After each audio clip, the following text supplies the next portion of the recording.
J'écoutais tout à l'heure une émission sur Radio Notre-Dame, je crois, en relation. Nous parlait d'une émission, un forum organisé autour des trois foi. C'était sur Radio Notre-Dame, les trois foi, à savoir le christianisme, le judaïsme et l'islam. Et moi, je pense qu'il doit y avoir 4 foi et non pas 3 foi au niveau du monothéisme.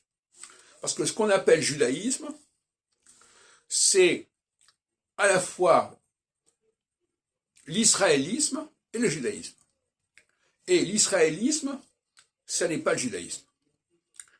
Le royaume d'Israël, qui s'est constitué au lendemain de la mort de Salomon, a développé une religion qui lui est propre, qui a ses propres enjeux, ses propres motivations, et qui est décalée par rapport à la religion juive. Jésus a voulu relier ces deux religions entre elles, et le christianisme, c'est une sorte de mélange entre l'israélisme et le judaïsme. Quelque chose d'assez hybride, en fait. D'où cette formule, je suis venu pour les brebis perdues de la maison d'Israël. Alors, on continue à nous dire que Israël et les Juifs, c'est pareil. Je dis, non, ça n'est pas pareil.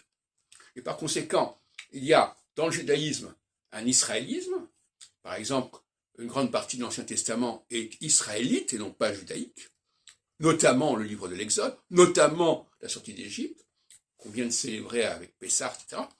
Et d'autre part, il y a le vrai judaïsme, qui est manifesté notamment par les prophètes, quand ils interpellent Israël en disant « écoute Israël », etc.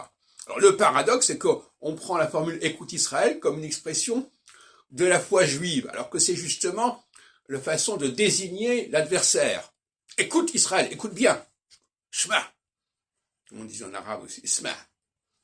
Donc, non, il y a 4 religions, et il faut que ces 4 religions soient représentées, et non pas 3.